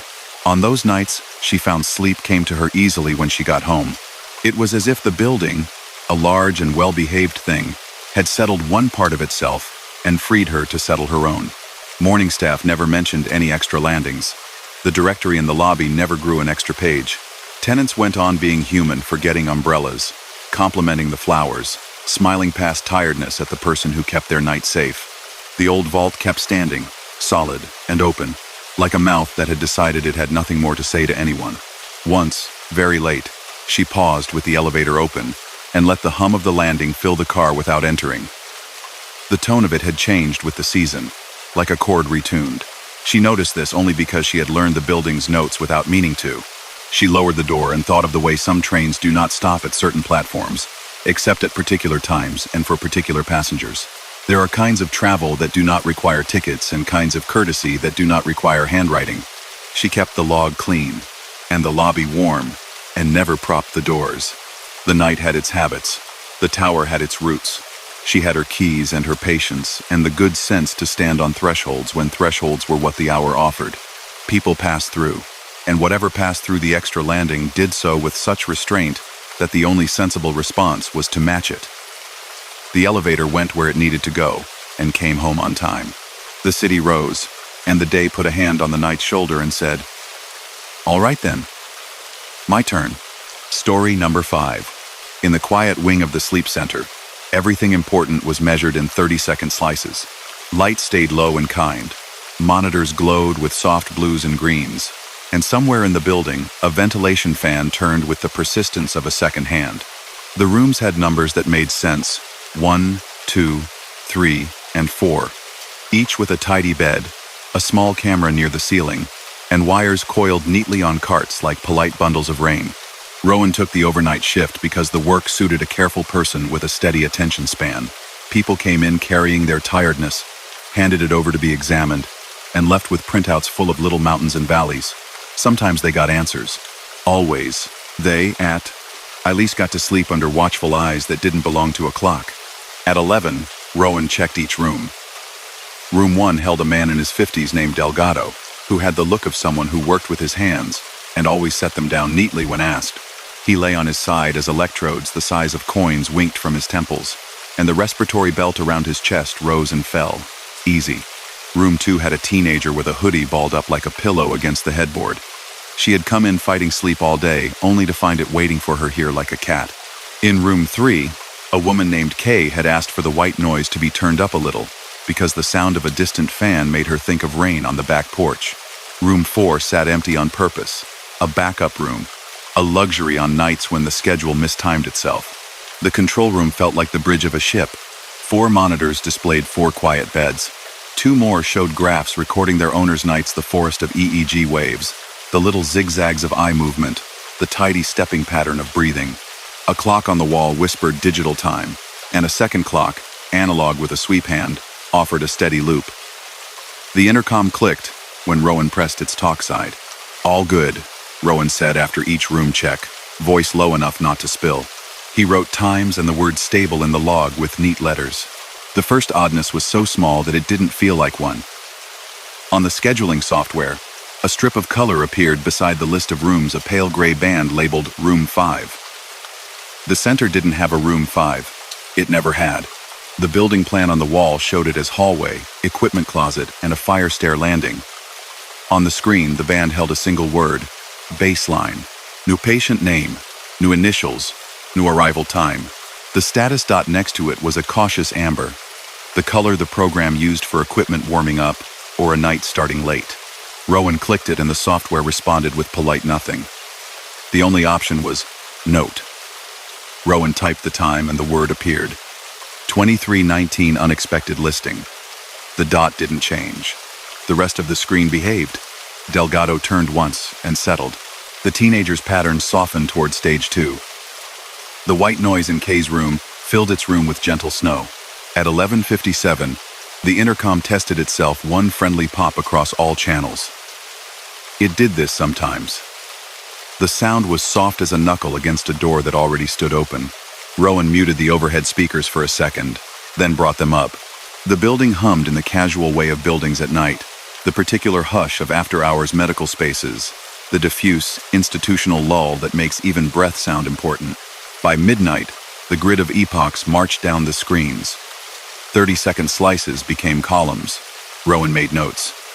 You could define most things if you tried, but there was a ritual to these nights, and the real work was knowing when not to touch the controls.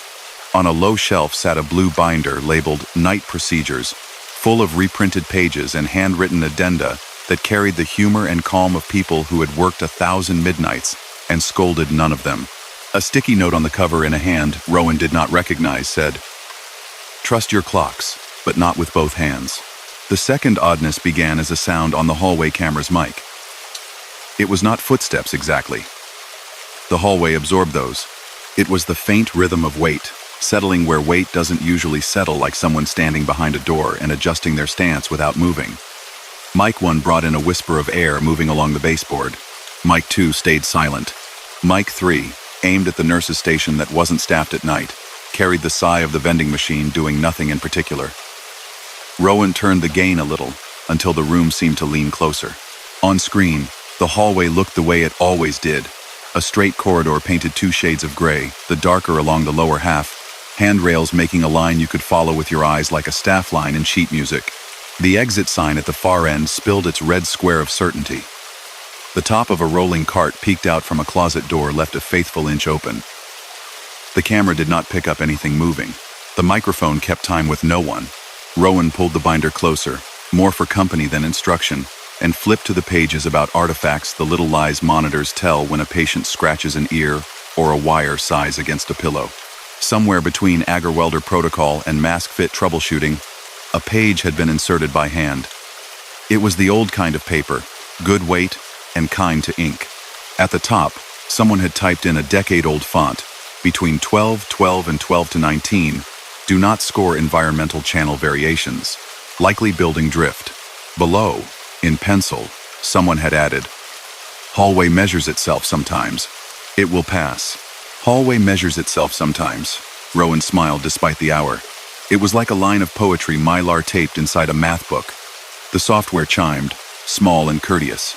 Room 5 had changed from baseline to stage 1. The amber dot flickered to green as if the program had decided a rule had been met. The only data it gave was a wrapper. Repeat night. The control panel didn't let Rowan mute it. There was nothing to mute.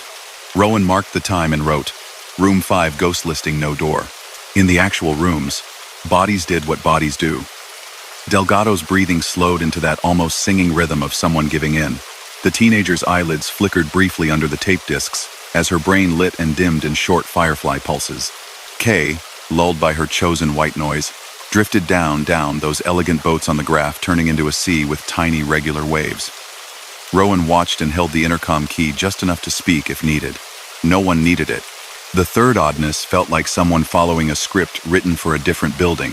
The wall speaker near the control room ceiling, the one used for pages no one made at this hour, opened with a breath and said in a calm, obviously recorded voice Rowan had never heard here, "Please remain still for calibration." The voice had an old morning show brightness folded down into a gentler nighttime tone. It did not belong to any of the clinic's recordings. The overhead indicator light glowed for a beat, a soft amber, and then eased back to its green. The software put a little banner across the top of the screen. Calibrating external channel. Rowan could have called the hospital's switchboard to ask if a test was going through the building. The thought arrived and sat, patient, on a chair near the inner door. There was a feeling here not to chase it. The intercom knob felt cool and everything on the screen was obedient except a line that wasn't supposed to exist. At 12:13, The hallway camera saw something it shouldn't have been able to see. A small square of different light near where the equipment closet wall met an alcove. It wasn't brighter exactly. It was thinner, as if something had been polished there that remembered shining. The camera adjusted to it like a person adjusting to a polite guest. The old intercom voice repeated, "Please remain still," as if addressing that square patch, and then said, "Calibration complete." The square went back to being wall. Rowan checked on the people on the other side of the glass with hands and not eyes. In room 1, he eased the wire near Delgado's shoulder, so it would stop complaining on the graph. In room 2, he rolled a bit of medical tape between his fingers, warmed it, and resecured a lead that had given up in sleep. In room 3, he turned the white noise down the smallest notch when Kay's expression suggested she was about to drift from open water to a gentle cove. Each time, when he stepped out into the hallway, the air smelled like night clean and neutral, with a faint memory of the coffee someone had brewed in the break room at 10. The only door set a little differently than usual was the one to the equipment closet. It had never closed flush. The building had settled a touch with the years. Now it looked level, a refinement made by a careful carpenter's hand that no one had seen do the work. Rowan put a palm against it and felt a mild chill through the wood. Nothing that meant danger, just a tone out of the usual chord. The key slid in just fine. The closet held its familiar ranks of supplies: electrodes in foil wrappers, snug elastic belts, bins of wires coiled like quiet snakes, the spare CPAP masks with their oddly serene expressions. In the back of the closet, where the wall ought to have been blank concrete, someone had hung a little frame with the building's emergency egress plan on paper, the same one pictured and laminated down the hall. This one was older. The red arrows were hand-drawn in pencil, the kind a person knows will erase cleanly. On that plan, a small rectangle that did not exist on the current map sat between rooms 2 and 3. It was labeled Observation 5. A neat note below said, "After hours, staging only. No direct access." The letters could have been written yesterday and also 50 years ago. Rowan closed the closet and stood with one hand on the knob, thinking of the calm instructions on paper and the ordinary machines humming their patient hum.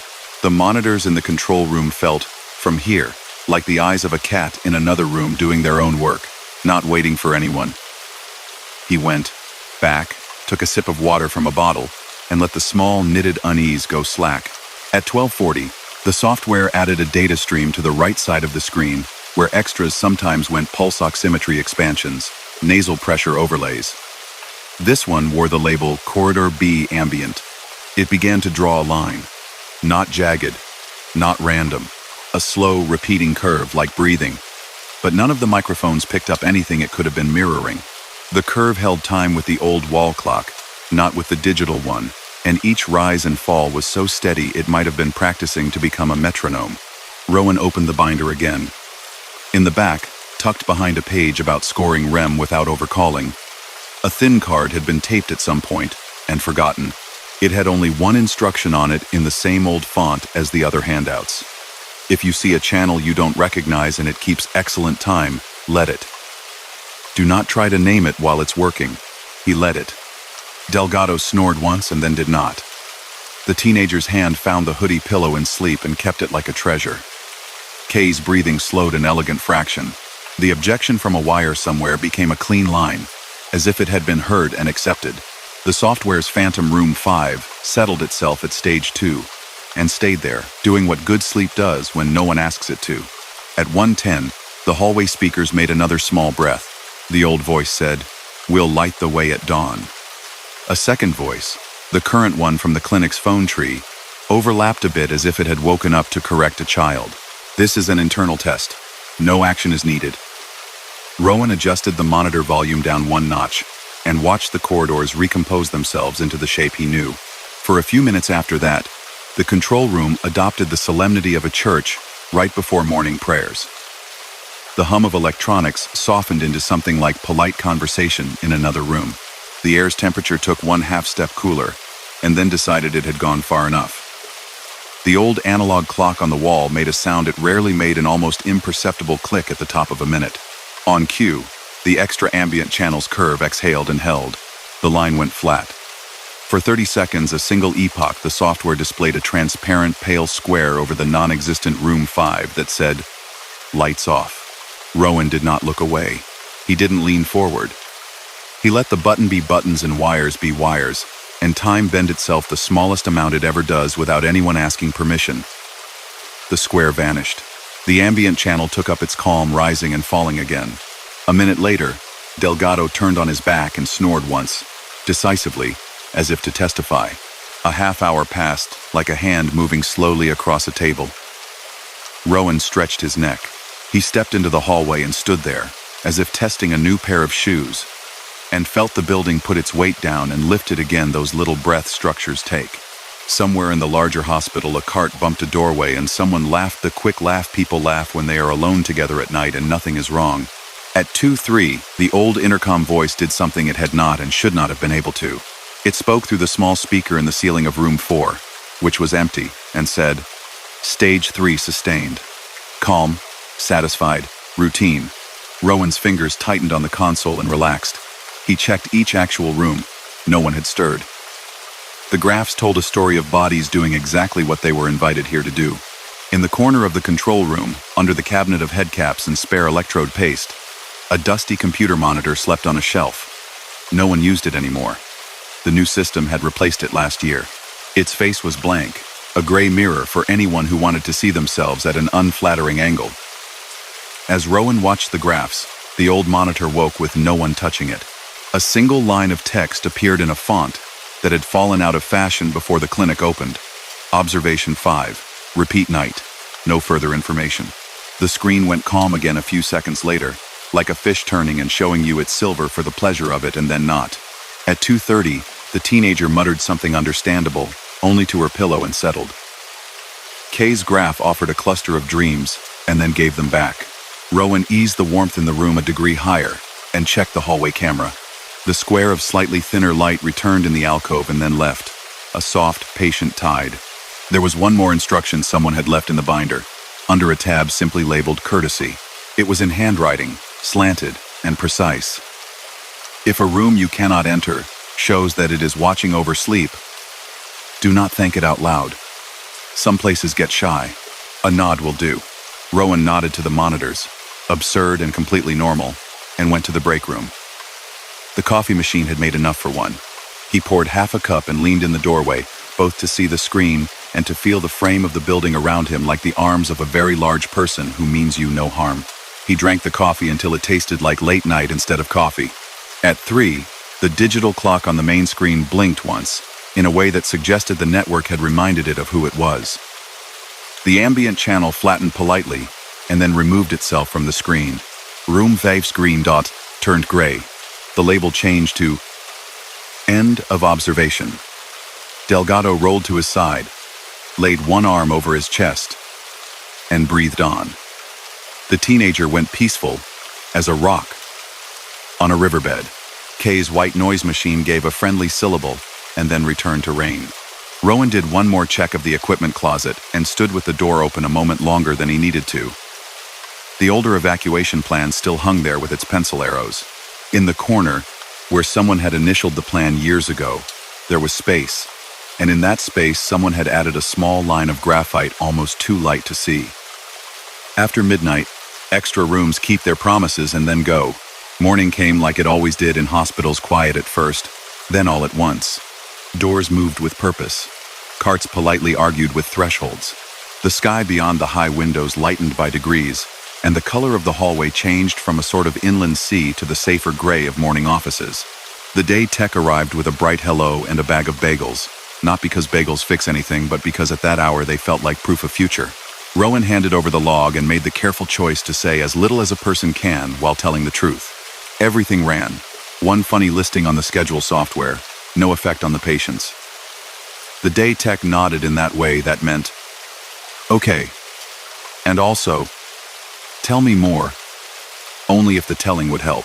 In the afternoon, after sleep and a square of sun on the floor at home, and a cat that insisted on walking across the chest at least once, Rowan got a polite email from the hospital IT group.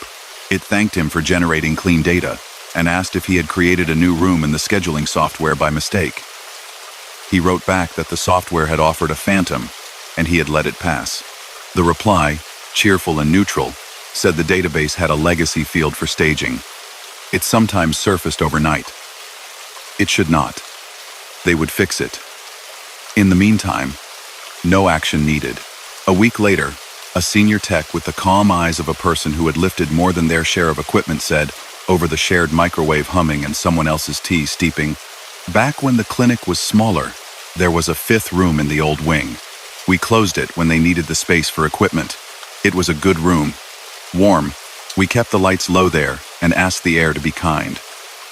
She added cream to her coffee, as if to smooth the story. Sometimes the system remembers more faithfully than we do. Rowan kept the night again. The monitors behaved like instruments in a steady orchestra. The ambient channel did not show, or perhaps showed and hid. The intercom speakers stayed quiet, except when asked. The hallway measured itself only in the footfalls of people with clipboards and gentle hands. The work felt plain in the best sense of that word. People slept and woke to stories written by their bodies and graphs. Some answers arrived, some next steps, sometimes just the knowledge that someone had watched when they could not. Every now and then, in the small hour when buildings listened to themselves, the schedule would briefly put a blank line between rooms 3 and 4. It never named it. It never insisted. It slid in, shared the exact time with the old analog clock, and slipped away. Rowan led it. The job had taught him not to teach midnight how to be itself. It already knew. He told no one who would make it into a contest. He filed his notes. He built a quiet practice of stepping into the hallway once each hour and standing very still, as if to let the building check his pulse and not the other way around. When the ambient light had a different flavor, he stood a moment longer. When it didn't, he stood anyway. Morning always showed up like a friend who used your spare key instead of knocking. The rooms that existed did their work. The rooms that didn't left no mess. And if they watched, they did so with that shy efficiency that makes a person feel guarded, not crowded. On the last night, before his schedule changed to days for a while, Rowan found a note tucked into the back of the binder he had never noticed. It was on a loose scrap of paper from an old supply order form, the kind with tiny print along the bottom. The note said, in tidy script, "Remember, our work is to keep the lights soft and the thresholds respected. Everything else falls into place on its own time." He put the note back where he had found it, not hiding it, not displaying it, just letting it live with the pages that knew what to do. The hall clock took a breath. The software met the hour without ceremony. He stood at the window by the end of the corridor for a minute and watched the street lights yawn off one by one, as if a row of patient guards were being relieved. The city opened its eyes. The night folded itself away like a sheet someone had ironed and laid flat. He turned from the glass, checked room 1 on the monitor, and felt without drama, without any need for proof that the extra room had done its small job and gone. Story number 6. The old theater slept the way cloth sleeps folded, careful, with a few creases that never quite go away. On the street, the marquee bulbs dimmed to their night setting, a soft necklace of light marking the name only for people who knew it was there. Stage door was around the alley side, a steel rectangle with a window the size of a hand, and a buzzer that made a polite sound even when no one was expected. Inside, the smell was particular and clean, dust that had settled for a century, and the faint glue, sweet note of fresh gaff tape. A single lamp stood alone at center stage, a slender pole with a round bulb and a cord that made its own careful path. The ghost light, as every theater called it, kept company with the empty house.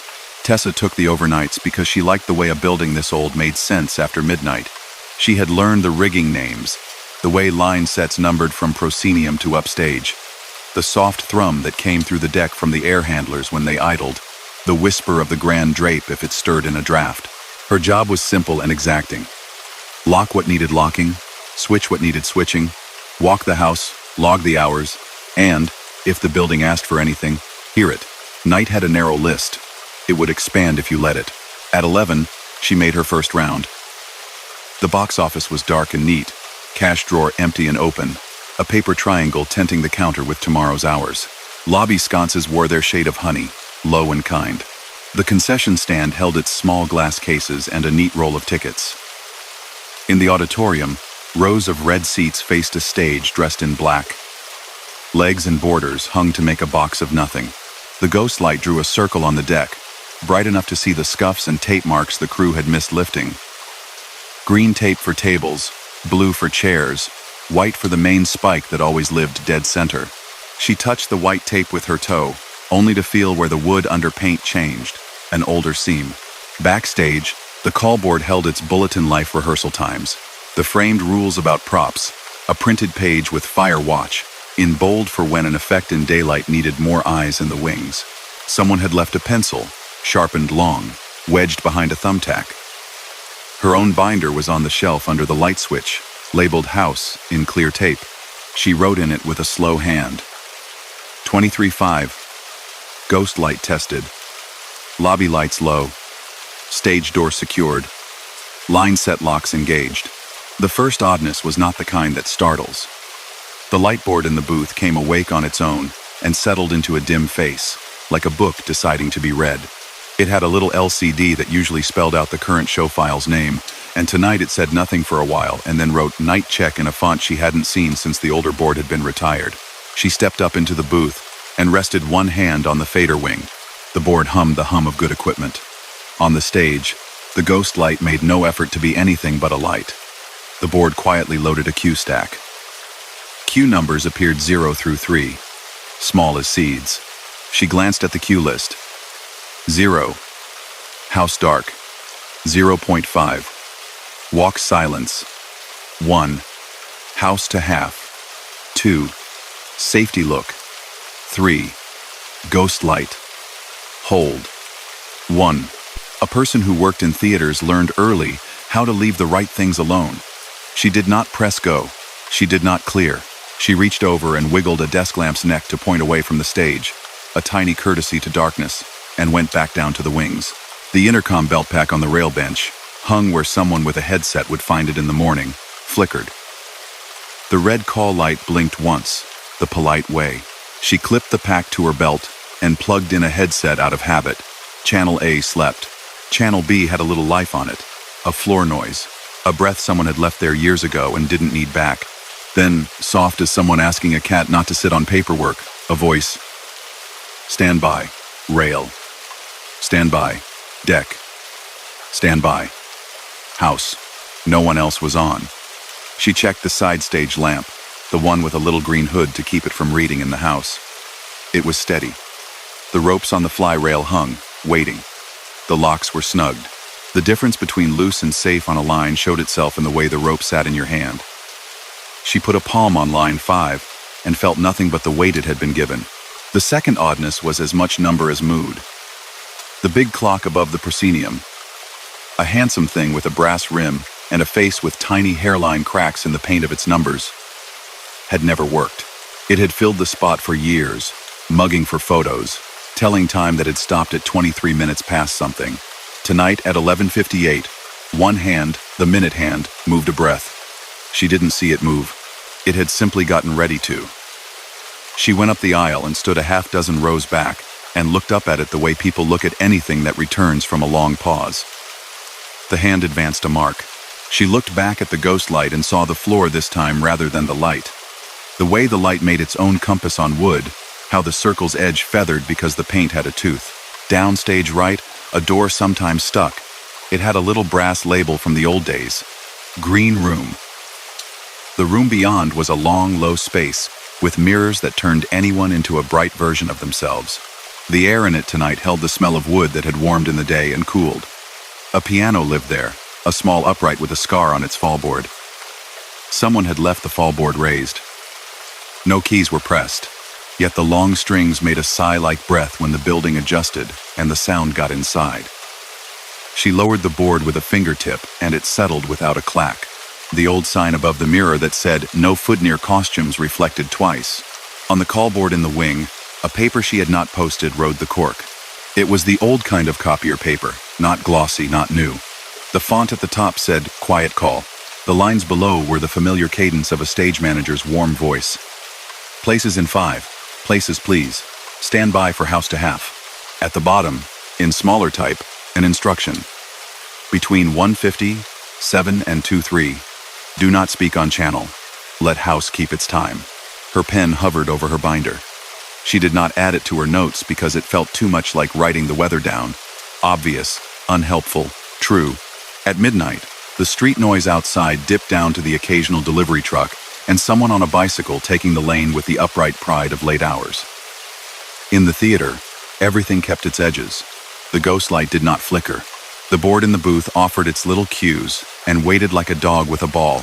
Tessa sat on the edge of the stage, boots planted, heels making small echoes in the hollow below, and thought how good buildings are at being themselves when no one insists they be more. At 12:10, the belt pack clicked, polite. "House?"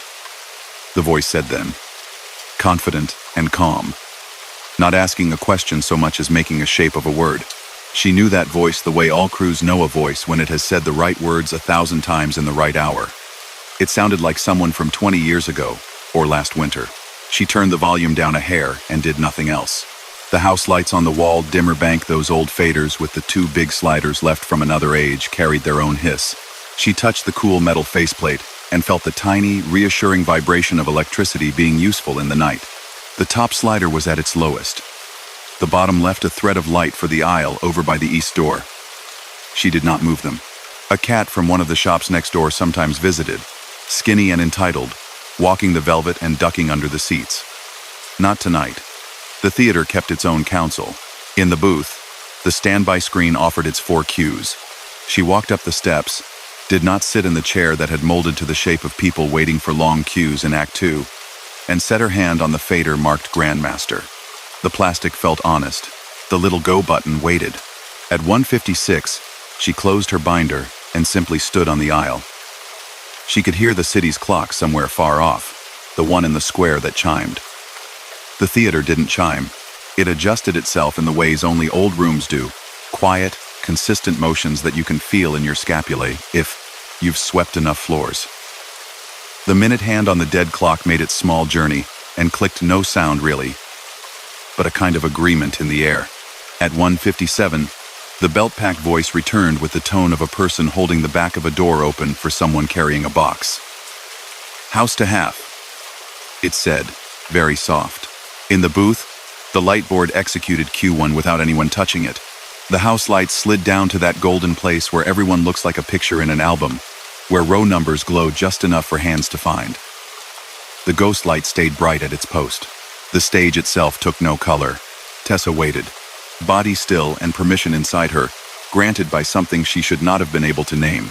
"Standby sound," said the voice she would have assigned to the other end of a headset years ago. No show sound came up. The theater's natural sound took that instruction and made something of it. The distant elevator in the lobby as it settled in its shaft. The small tick a seat makes when a cushion inhales cold air and releases it again.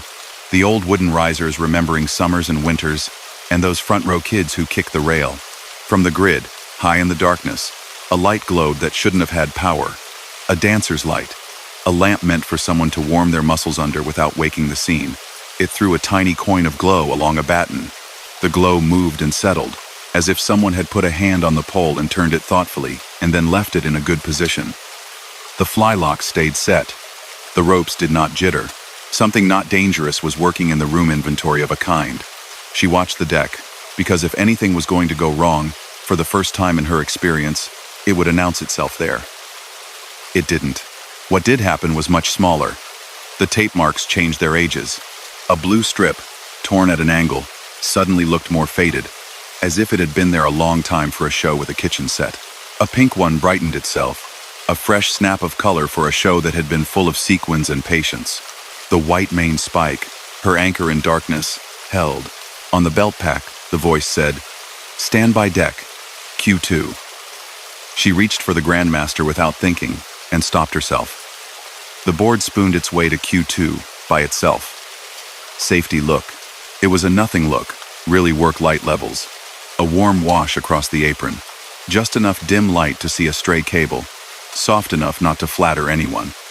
The ghost light gave no opinion. In the house, a seat's flip-down returned from being halfway ajar and set itself with a sensible little thup, row G, near the aisle. Tessa felt the old reflex of going to fix it, because house managers do not like a single seat out of sympathy when all its neighbors stand to attention like brass soldiers, and then gave herself permission to not correct what would uncorrect itself. At 2:1, The comm carried one more line in that tone that old houses make at the exact moment the night either hands you off to morning or doesn't. "Hold for quiet," it said. "It will pass." She breathed, slow and steady, matching something soft that was tracing the room. At 2:03, the light board ended its stack. The board's little screen wrote, "Go?" politely. And then the board was just a board. The house sliders hummed their tiny hum. The ghost light circle did not grow or shrink. On the stage, the tape marks wore their real ages again. The dancers light up in the darkness forgot what it had been doing and became a cool stem in an invisible flower bed. She walked down to the front row and knelt in the aisle by the seat that had settled itself. The cushion looked as honest as it always did. Under it, scissored into the little envelope of space between seat and wood, someone had tucked a program. This theater changed its design every 2 years. None of the covers had looked like this in a decade. The paper was matte, the ink a blue that looked like it had chosen to be night. The date on the cover had a local year that made her smile even though she had not worked here then. The title was something that might have been true, or made up in equal measure. Quiet Hours. The small print on the back, where sponsors live, included a line, "House and Stage Management by Night Crew," listed without names. She put the program on the armrest and did not leaf through it. She stood and returned to the wings. The binder in her hand felt warmer than the room. She wrote, 2-3 board auto. House to half divided by safety, look divided by return. House voice used lines from an older book. No incident. She did not add the part about the program, not because she was guarding anything, but because some notes made themselves when other people asked the right question. Later, at the end of her shift, she left the program with the box office under the glass with a note, found on seat G7. They called mid-morning, cheerful and untroubled, to say a program from a benefit in 1998 had been tucked in a ledger and must have fallen out. The date was right. The title was not. The clerk laughed the small laugh of someone who spends their day being kind to ticket buyers and volunteers. The theater keeps rearranging itself, she said. We live with it. The next night, Tessa brought a new bulb in her bag, because the ghost light socket had started to feel loose and she wanted to change it, not because it would fail, but because it would make her sleep better later. She put the new bulb in and watched the circle of light draw a sharper edge. The board slept. The comm hung quiet. She walked the house and the lobby and the green room and the shop and the little emergency stair that has that one step that's half an inch lower for no sensible reason. At 1:57, she stood in the aisle again. The board did what it had done. The house breathed. A seat somewhere exhaled. The belt-pack voice spoke a 2-word sentence. Stand by. Not urgent. Not bored. Present. The stage held itself center, as if to say thank you without making a production of it. The pamphlet in the binder that had not been there last week lived under a tab no one else had written. The tab said courtesy, in someone else's neat block letters. The page offered 3 lines of instruction. Ghost light stays. Do not strike if house asks for time. Let the cues go if they want. Leave door stage. Write on latch for 30 seconds after return. She tested that, carefully, because stage doors and rules about them are not a thing to play with. At 2:04, when the board had ended and the house felt like itself again, she put a hand on the bar of the stage right door and let the bolt sit just shy of its pocket. The alley carried the smell of wet concrete and the sound of a distant motor. 30 seconds is long when a person is counting heartbeats. She counted to 60 when her body insisted, because 60 felt polite. No draft came with purpose. No footsteps slid. She seated the bolt. Nothing beyond that simple act had changed. There are stories people tell whenever a ghost light is pictured. She didn't tell those. She filled out her paperwork and helped the building keep to the rhythm it liked. A steadiness of minutes that were not bothered by whether anyone believed anything. Sometimes, before dawn, the light board would display a note in its little screen while it waited. It would say, "Wait please," in its crisp letters, and then it would not. One evening, she found a narrow metal tag on a ring in the fly rails cabinet labeled "Night Rail Not for Day." It fit nothing and asked to be returned to nowhere. She put it back where she found it and shut the cabinet with the care of a librarian, replacing a book in a tricky section. The stage manager for the current show, a fast, bright person with a pencil clipped to a headset band, mentioned at dinner break one day that the board had tried to load a file called Night Service twice that week and she couldn't delete it. "It's not mine," she said, not upset. Just amused the way people who spend time in rooms with strong memories get amused about the wrong sorts of problems. "I leave it alone. It leaves me alone." Now and then a patch of light would appear at the back of the house, thin, like water given a shape, and fade. A seat would be down when it had been up. A program, modern this time, would be found in a row that had not been sold last night. Tessa picked up what needed picking up and left what didn't. She was an excellent listener, which in her job meant that she could tell when a noise wanted attention and when a noise wanted only to be believed for the second it was making itself. When she walked across the deck, and the ghost light sent her shadow up the grand drape and into the fly, she sometimes paused at center, on the spike, and looked up the way a sailor looks up a mast. The grid was there, all its beams and ladders. The space above the space felt solid with air. The quiet at that height had a different flavor, the way the quiet in rafters does when a building has learned to pull nighttime over itself like a blanket. On her last round before dawn on a week of rehearsals for a new show, a comedy, bright and clever, she checked the little red exit sign by the orchestra pit and the lanterns that lived backstage along the rail. She returned to the aisle and let her eyes accept the house as a shape. The ghost light shone. The board slept. In the very front row, the program from the benefit 15 years earlier did not reappear. Instead, as if to return the favor of being watched safely, the house door on the far right seemed to put its latch out on its own and then take it back in. A small ceremony a door does to prove it exists. Tessa turned the lobby lights up from honey today. She eased the ghost light off and coiled its cord in the way the head carpenter preferred, a loose figure 8. She stood a second longer than necessary, and let the afterimage of the circle stay behind her eyes. When she turned away and walked up the aisle, her shadow did not move with her the way shadows sometimes decide to perform. It stayed where it should. The new day came to the marquee in a calm wash, and the building promised, as buildings do when you have done right by them, that it would be there when she returned. She never made any claims about what she had seen. She wrote the times and the tasks. She said to people who would not use it as a dare that the theater had a habit of keeping the stage in practice at night without anyone needing to stand in the light.